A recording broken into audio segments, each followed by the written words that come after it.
in the Loop, I'm Christian Bryant. Many thanks for tuning in, folks. So, we're more than 300 episodes in, but technically, it's still our first season. The bad news, without a season 2, we don't get to revamp or introduce new characters or leave you all on a cliffhanger.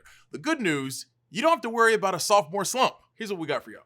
We talked to the author of the memoir that inspired Netflix's Maid. The show got the attention of millions, all while dealing with some pretty heavy stuff like poverty and domestic abuse. Now it's spurring real-life help for others in similar situations. Then, after a number of tragedies struck Haiti, the US saw a surge of migrants from there. We talked to one family who was able to stay and what their complicated path to citizenship could look like. But first, if you've been driving a car at all these days, you probably noticed how high the prices are at the pump right now. And it's not just the US. This trend has been playing out around the world, especially across Asia and parts of Europe. Prices of oil and gas have spiked globally. Here in the US, they're breaking records. The average price of a gallon of gas in the US was at $3.41 last week. California had the most expensive gas at more than $4.68 last week. That's an all-time high for the state. The US is one of many countries with a designated oil reserve we can tap into.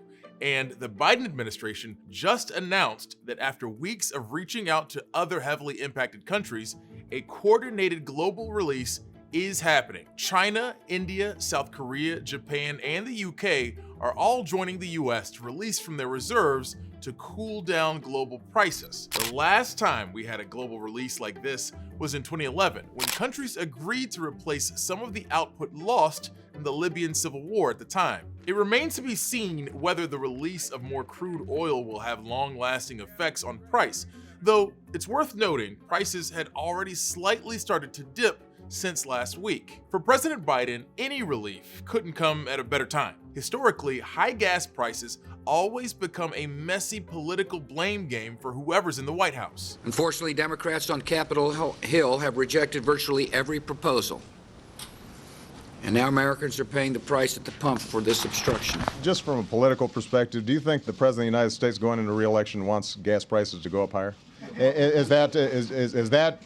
Is there anybody here who thinks that makes a lot of sense? Prices are artificially very high, no good, and will not be accepted. But the price of gasoline has very little to do with the executive branch, and that's part of the reason presidents struggle to find a quick solution despite the huge political pressure. First off, the US government has no direct control over the global supply of oil, which is largely controlled by an international organization known as OPEC, the Organization of Petroleum Exporting Countries. It's made up of 13 oil-producing countries from Saudi Arabia to Venezuela. Many of those countries have state-run oil operations. So, for example, the Saudi Arabian government can dictate production at its company Aramco directly. Now, the US doesn't have state-run oil operations. The most a US president can do is apply pressure or make requests of OPEC and the Saudi government. By the way, the Biden administration already asked them to ramp up production even more,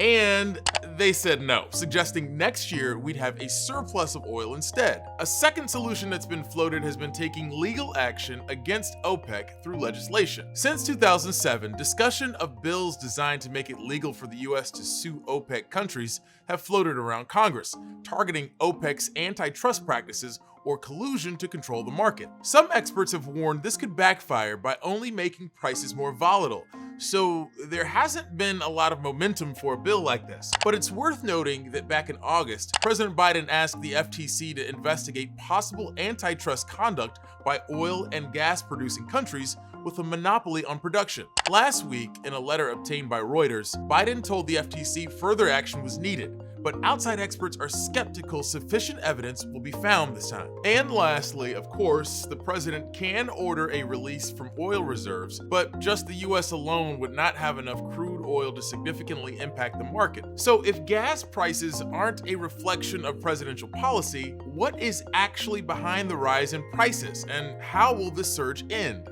Of course, a lot of this ties back into the pandemic. After a plummet in demand last year, more people around the world are driving and traveling again. But there just isn't enough supply of oil to meet the sharp increase in demand. The good news, both the International Energy Agency and OPEC have suggested normal prices may be on the horizon as more supply could be coming in the next several months. So there are hopeful signs for drivers all over the world. Newsy's James Packard tells us more about what we can expect next. Gas prices breaking the bank at home and next door in Canada, prompting this. I literally cannot get out of the gas station because there's so many cars in here that they're literally blocking the way. The country putting gas restrictions in place and prompting panicked stockpiling. Why is it that gas prices are so high? What would help them come down, and when will that happen? We're going to see some continued price increases, quite frankly, very likely through the holiday season and in the beginning of or through Q1. Brian Marks is an economics and business professor at the University of New Haven in Connecticut. You know, the winter months, February, are the harshest months for especially the northern tier of the United States. In simplest terms, demand for gasoline is back up, way up. People are moving around again after months spent largely in one place as the coronavirus spread. During that time, big crude oil producers slowed their output, but even after demand came back, they haven't caught up. We have a classic supply-demand dynamic going on here.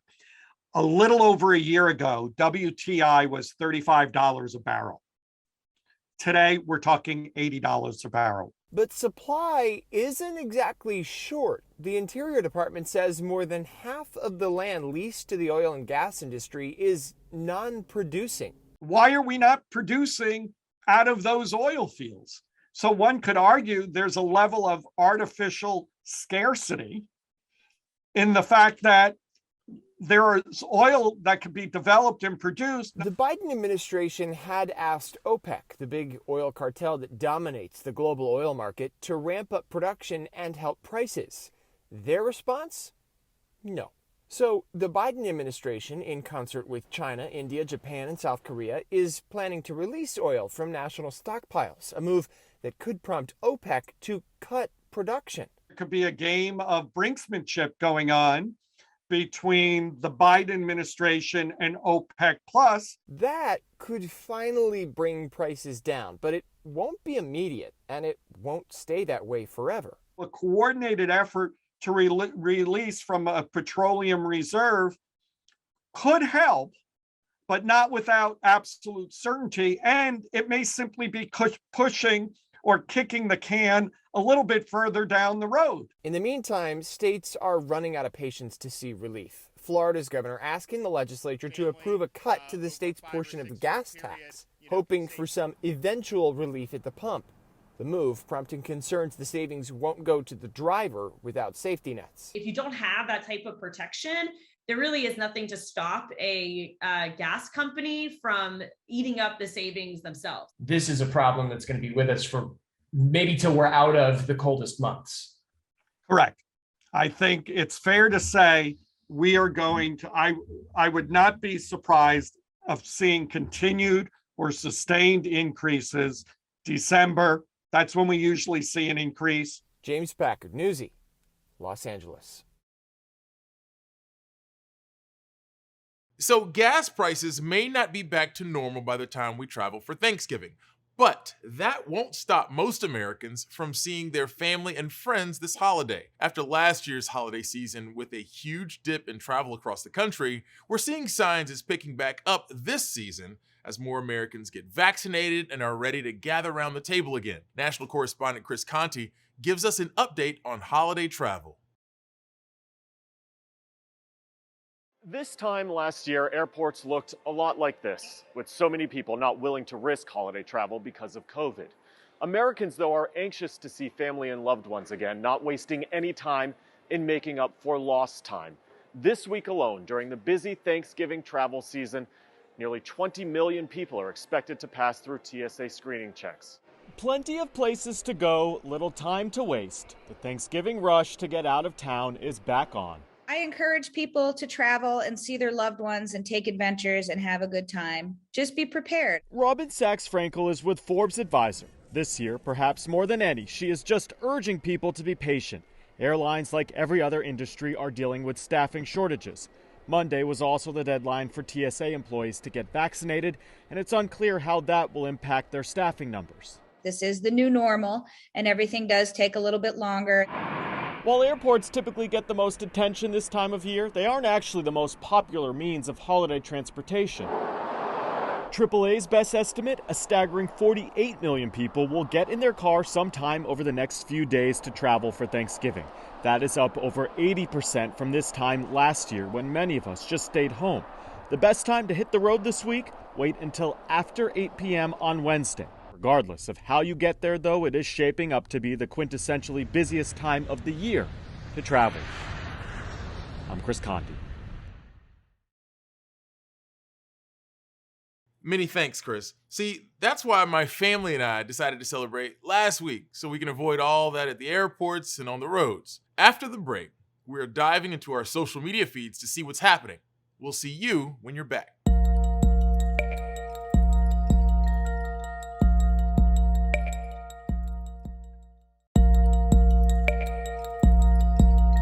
Welcome back, gang. Social media is a weird place, you know? You can log in and get information about our fight against COVID-19 and in the same scroll, discover what your name means on Urban Dictionary. Since you're wondering, Christian is a boy who is very charming and nice. He's a great friend, and if you're lucky enough, you may get have him as your boyfriend. Big if true. Folks, here's what else is circulating on social media.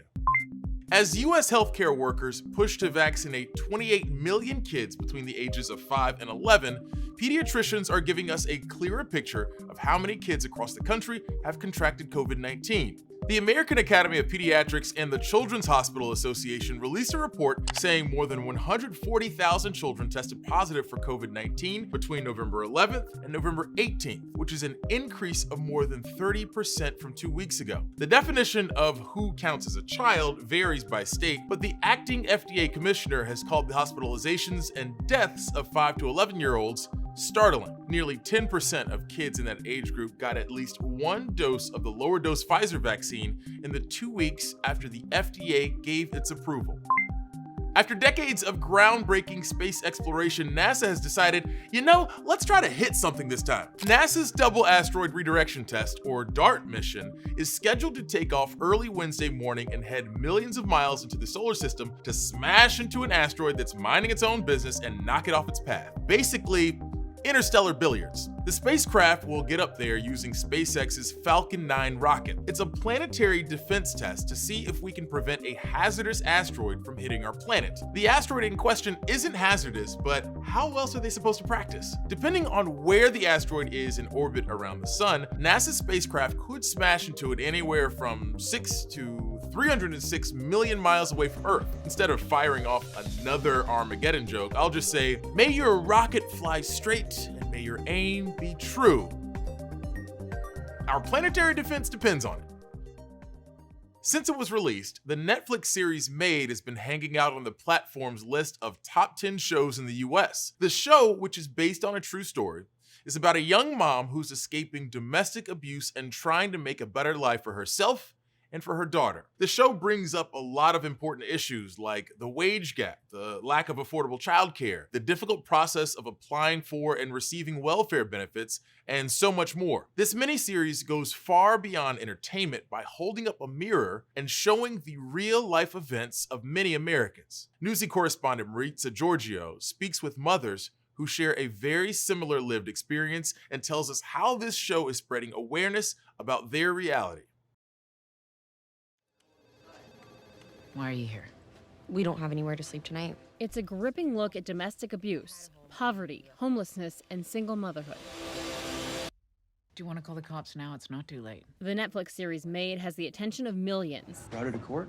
It's heavy. Based on Stephanie Land's memoir, it means her living it all over again. And they got it so right and just so so real. And I mean, you can see the terror in her face from, only having $2 in her pocket. And that's exactly what it's like. Land is the first to say her story is one of privilege because she's white. I would hope the popularity of this story is clearing some space for others to stand up and talk about their experiences. Statistically, Native women are higher rate of being abused. People like Jill Norton, a member of the Confederated Salish and Kootenai tribes, now raising her young son Charlie alone. Both parents have struggled with alcohol, and then him being Native, he has 3 things against him, and that's like my biggest fear of my son to fall into what I did. So I'm trying to break that cycle. But don't count her in the millions who've seen the show. That's literally my life. I was like, I don't need to watch it because I was like, it's going to trigger me.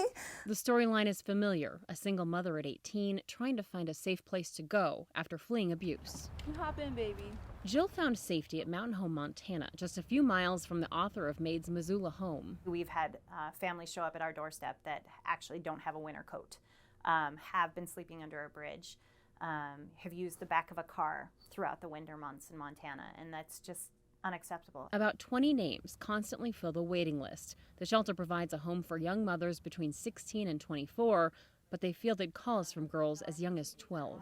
The impossible task is trying to figure out who gets in the door.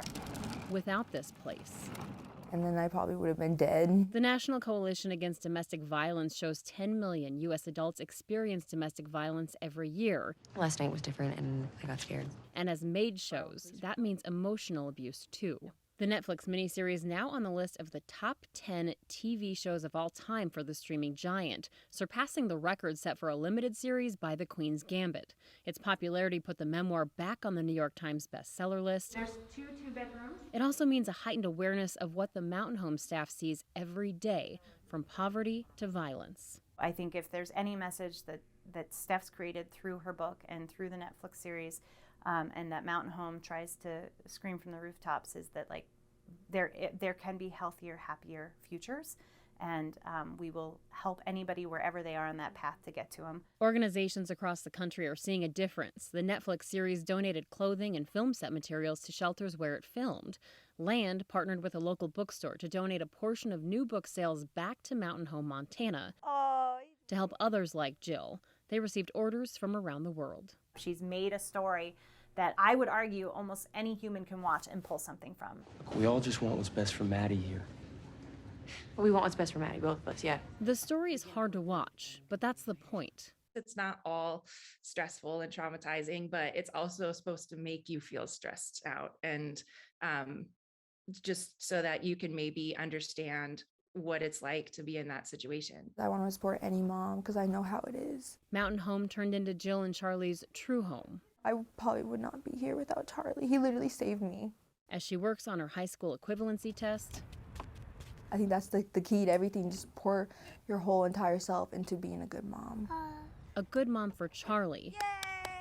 And another voice to add to Maid's momentum, providing hope that images like this, we slept in the car last night, so, can transform into memories like this. Maritza Giorgio, Newsy, Missoula, Montana. Thank you for that story, Maritza. If you or someone you know is living with domestic violence, there's a domestic violence hotline, 1-800-799-SAFE. Or you can text START to 88788.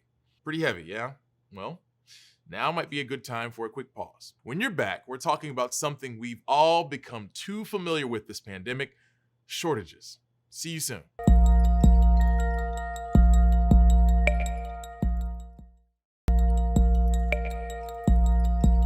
Welcome back, gang.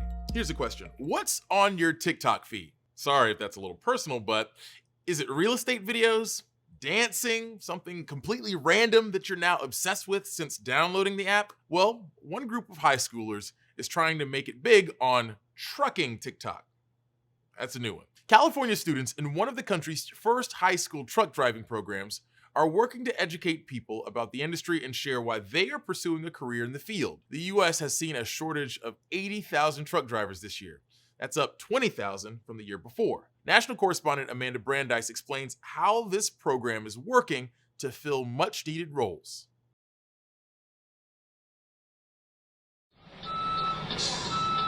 In a rural California classroom, high schoolers want to help rebrand the trucking industry, using TikTok to break stereotypes. Double clutching practice. I've talked to my friends and they seem like, oh, trucking, but I'm like, you guys gotta see what it's about. Juliana Rodriguez doesn't fit the mold of a truck driver.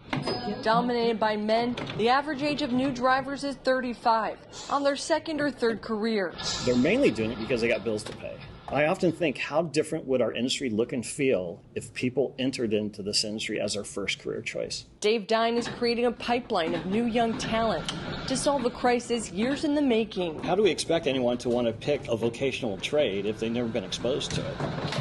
I didn't do well in a traditional classroom, and it wasn't until I went to truck driving school in 1988 and I started getting all A's that I realized that I'm not stupid. I just didn't care in high school. He created one of the nation's first high school truck driving programs. I think I've mostly learned to appreciate. You don't realize how much you need a truck driver until there's a huge shortage of them.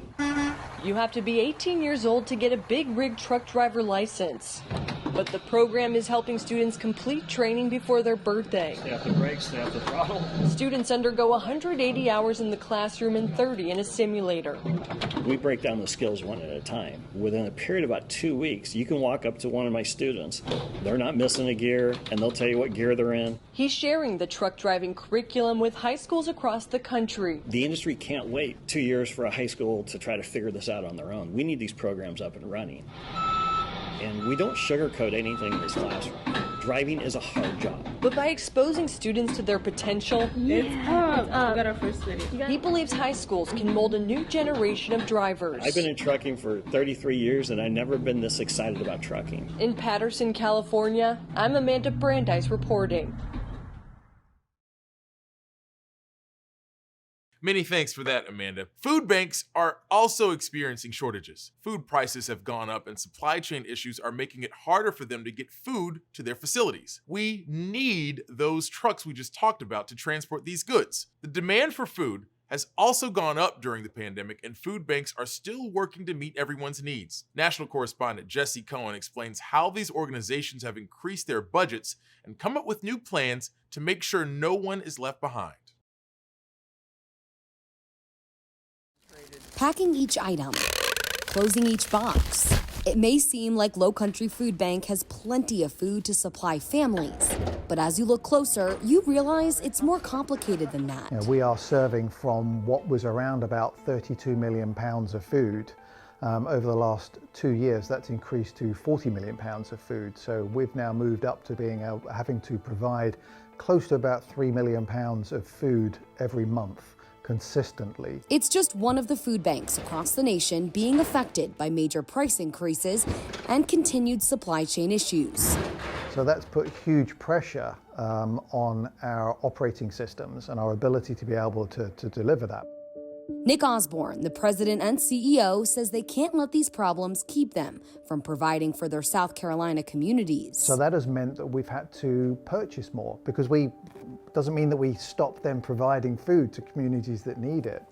So we have to purchase more food to be able to fill that gap. And bear in mind that we're also purchasing that food at a higher cost as well, because we are also now competing for the same food that retail stores are also competing for as well. The numbers show the strain. Canned vegetables, for example, we're seeing a 50 to 60% increase in the cost of canned vegetables. We're seeing increase in transport costs. We're purchasing, for example, produce from the southeast, which means that we have to transport that produce from one state to another. In the past, that would have cost us about $850 a load. That now costs us probably close to about $2,400 a load. Not too far from their facilities, East Cooper Community Outreach, known as ECHO, is feeling the same effects. So looking back from 2018, 2019, we're about $800,000 in retail value of the food that we distributed. In comparison, the 2021, we're almost at $1.3 million in the retail value of food that was distributed. Normally before the pandemic, we were helping about 425 to 450 families every single month with a full month's food order. And so when the pandemic hit, Our numbers from 425 shot up to some months over 950 people of households coming to ECHO for help. Just like the Low Country Food Bank, Kathleen Forbes with ECHO explains they had no choice but to spend more money. But over the past year, we've had to increase our overall budget by $1 million. People that used to donate meat to us, it's just not there anymore. There is no extras to donate to local food banks. And so we have been finding ourselves spending thousands of dollars each month on meat, on hygiene products to be able to supply to our clients. Don Squires, the Director of Development and Marketing at ECHO, says donations sometimes provide what money can't buy. So we relied on individuals to bring in 3 cans of green beans because we as a food bank couldn't order those products from national chains because they didn't have the product. These food banks know these issues are far from over and say it will take restructuring their processes to continue to be what the community needs. It's not just a process of food in, food out. It's a really intricate system, and that system works in concert. It has to work as a very well-oiled machine. In South Carolina, I'm Jessie Cohen reporting. Thank you again to Amanda and Jesse for those shortage updates. Up next, we're talking about Haiti and how the U.S. has been treating Haitian refugees.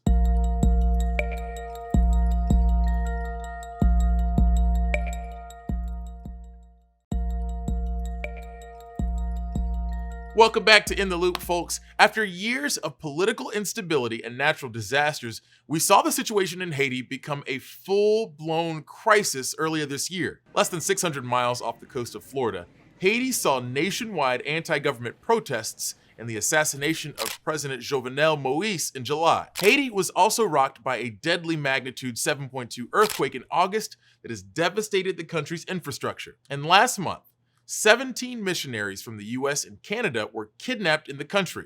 2 were released earlier this week, but 15 are still being held. Thousands of migrants have fled the country in the last few years. Many of them tried unsuccessfully to find work in Central or South America and then moved northward to the US-Mexico border. But conditions deteriorated there too, and US border officials drew criticism for attempts to push migrants back on horseback this past September. Since then, the U.S. has been more aggressive with many Haitian migrants, deporting them back to Haiti on flights. It's led to a decline in attempted crossings for now, but thousands more Haitian migrants still remain in Mexico. But a handful of Haitian migrants have been able to stay in the U.S. due to their circumstances, having young children, for example, and sponsorship from advocates in the U.S. Newsy national correspondent Ben Chamiso has more for us on what that looks like. When thousands of Haitian migrants arrived at the border all at once, this church, 2,000 miles away, decided to step in and do something about it.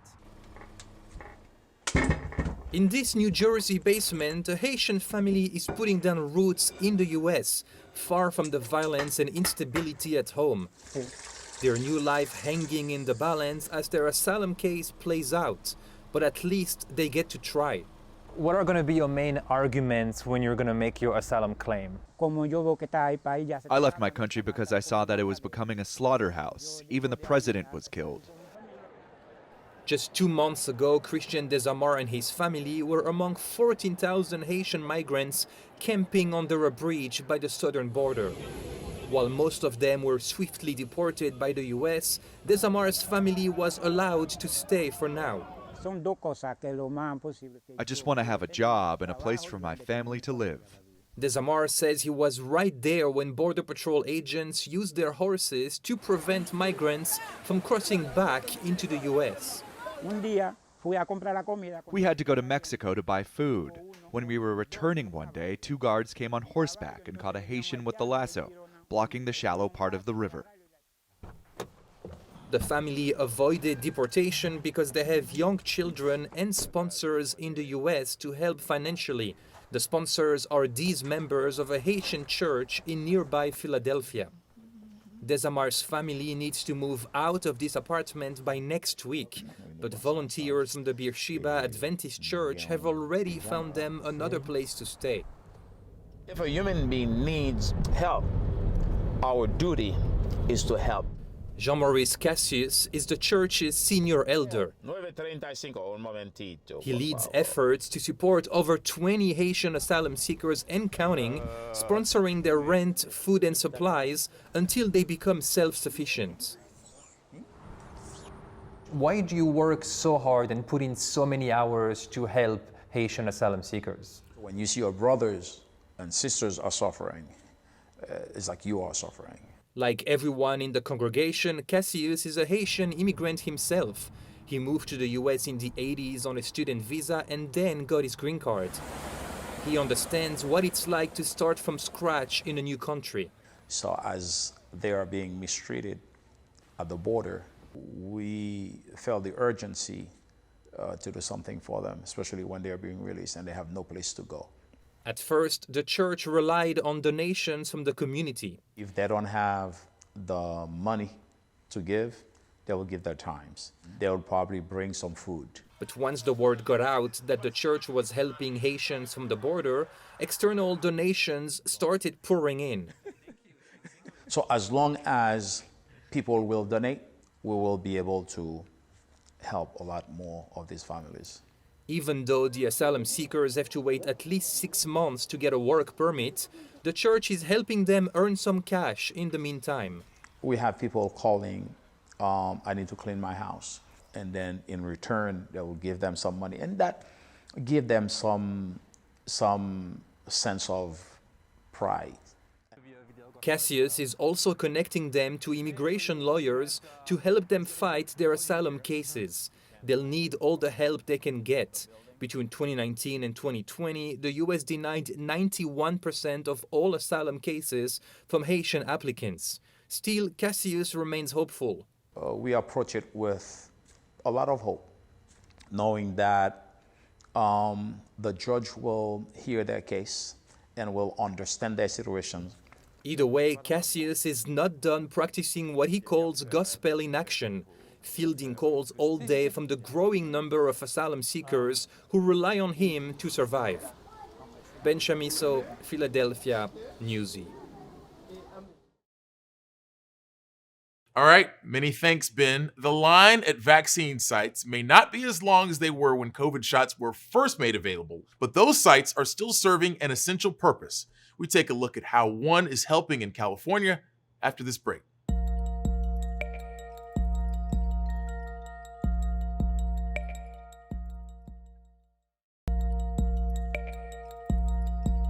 Welcome back to In the Loop, folks. It's time to talk COVID-19 vaccines. As we enter our second winter in this pandemic, the president approved making the boosters available to all adults last Friday. With vaccines now authorized for kids as young as 5 years old and some adults lining up again for another dose, the mass vaccination sites that were packed when vaccines were first introduced are still set up across the country. Access to appointments have been tougher for some. National correspondent Elizabeth Ruiz takes us to one center in California that is trying to get rid of some of the obstacles and make access to vaccines more easily available.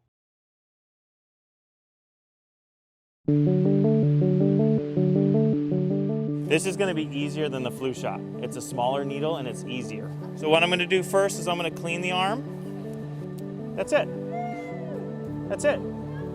Look at you! At the Solano County Fairgrounds in Northern California, getting vaccinated is easy. It went pretty smooth. There wasn't a whole lot of people, which was great. I was expecting to see a lot more, but I was in and out pretty quickly. We have 6 lines of vaccine, from influenza to full-dose Moderna, to booster Moderna, to Pfizer, J&J, and pediatric Pfizer. Benjamin Gammon is the Solano County Interim Emergency Medical Services Administrator. For the past few weeks, he's been happily vaccinating hundreds of kids. Ready? 1, 2, that's out.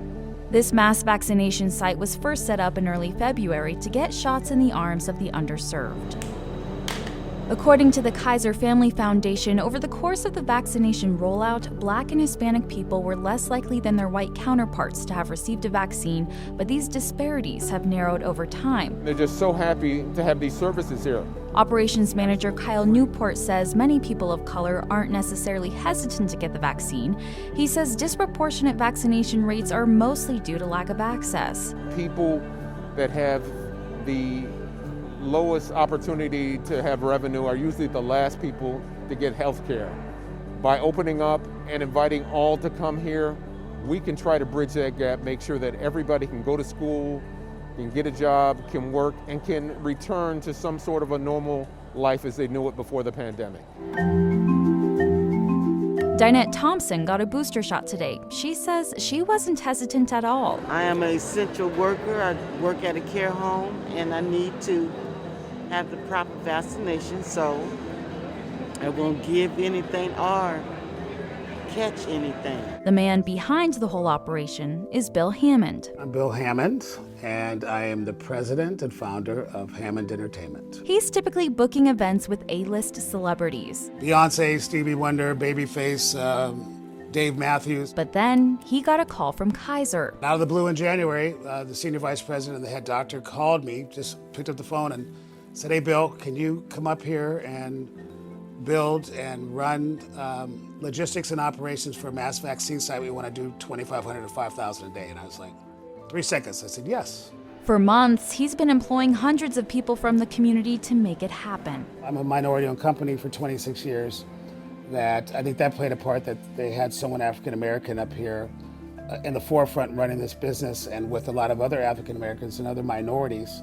I think that was very helpful, and also to be an inspiration to them that another company can come in here that's minority-owned and run an operation of this magnitude with success and grace and compassion. And so that's what's really heartfelt to me. This is the biggest stage, the biggest platform, because it's doing so much good in the community, and it's an honor for me to have the opportunity to run this operation with my team. In Solano County, California, I'm Elizabeth Ruiz reporting. Thank you, Elizabeth, for that piece. Equal access to opportunities, whatever they may be, is so important, and as we've seen, may not always be easy to come by. Take, for instance, kids with disabilities. A typical college experience may not be an option. As they reach college age, there tend to be fewer resources and less assistance readily available to help them navigate through life. But a private university in Arizona hopes to change that. National correspondent Matt Pearl shows us how this school is offering a uniquely immersive opportunity for these students to better prepare for life as adults. Do I look at this? In these moments, all right. Are you surprised you're wearing the mic right now? Is history. Yeah, this is Jennifer. Milestones through a microphone. She helps me with my anxiety. We'll talk about each box. There are 6 members of a new program at Grand Canyon University in Phoenix. During the Lopes Academy. On this day, Emma, Alexa, Lindsay, Michaela, Jaden, and Vicky will all volunteer to wear a microphone. Oh, I forgot the things in my pocket. Okay. For this story you're watching now. Raise your hand. Is that a big deal? That's a huge deal. Allison Kalenko It doesn't have to be here. Runs the Lopes Academy. It's the newest post-high school program tailored to those with intellectual or developmental disabilities. Good point. Some here deal with anxiety. Others have autism. Cool. Wearing a microphone. This is my first time being mic'd. Opening up to a stranger. How does it feel? Being comfortable. Is huge. We're here all day. You know. Milestones and breakthroughs occur every hour. Like snapping to cheer each other on. Revisit our vision boards. Or constructing a vision board of careers and lives in 3 dimensions. So it's my family. Jaden Lowry wears the mic. Why do you want to be a cook? Because I like food and I like to cook, and Mom did everything for get me here, so I'm gonna maybe cook for her when it's like Mother's Day. Everybody wanted to be great, be better. It's kind of cool. The Lopes Academy is just 3 months old. The plan is for participants to receive internships and eventually jobs through the school. That's rare, but so is the program. What typically happens after they graduate high school? Let me think about this one.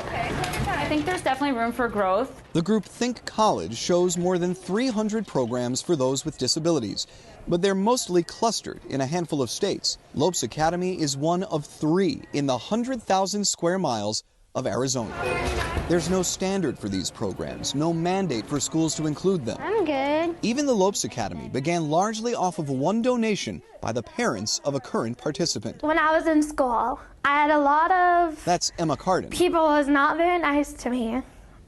So I was a little scared about it. But at 12 noon, Emma is one of 3 classmates, along with 3 GCU students who act as buddies. How was it? Who decide on their own to dine with each other. I like to people watch at lunch. Why is that? It's just fun to see what they're going and what they do. Let me know what you think about your chips and your hot. To want to learn more about another human being is really just what life is all about. Thank you. It's another breakthrough. So is not just wearing the microphone, but defining their dreams when they do. Get them jobs so they have money. Help my mom pay for groceries. Pay for groceries, and I live in my own apartment. If I had future had kids, I'd be a good dad and teach them how to cook. We are going to practice writing goals. The 6 members of this inaugural class are not students. They didn't apply for university admission. They're not studying towards a degree. This was a great day. But on this day, It was fun eating lunch today. the final 2 put on the mic for the closing prayer. Come on, think. With the knowledge after 3 short months Dear God, thank you for this day. of the history they're making. 1, 2, 3, lopes up. In Phoenix, I'm Matt Pearl. Yay. Good weekend. Many thanks to Matt for that one. Folks, if you haven't done so already, give us a shout on social media using the hashtag #NewsyInTheLoop. Go ahead and do that while we get ready to close the loop on our top stories from today.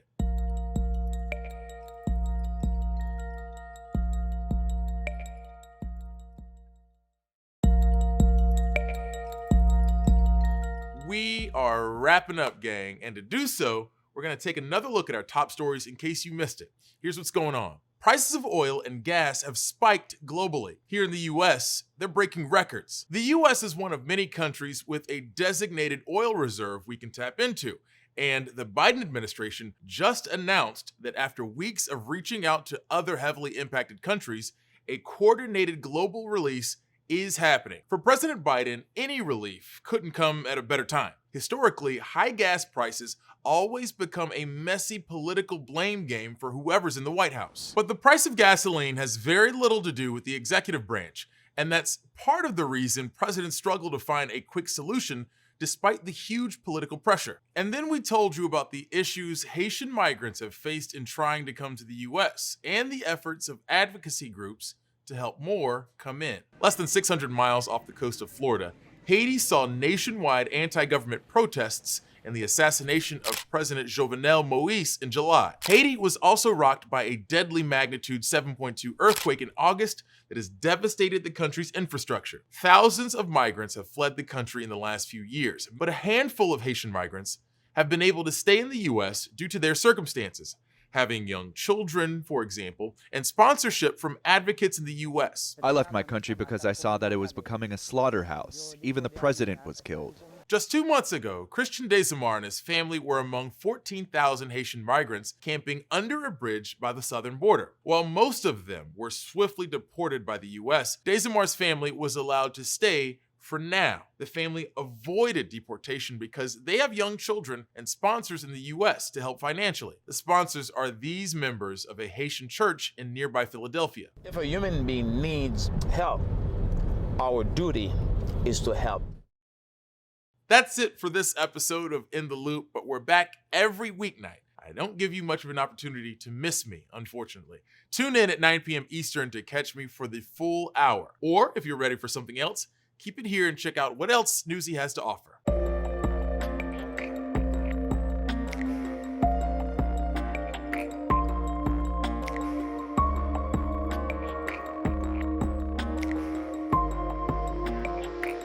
Sunday nights, Newsy takes you to the edge. Exploring untold stories. It's literally an existential threat. Going far beyond the headlines. Today, social media is the real world. Hey, grandkids.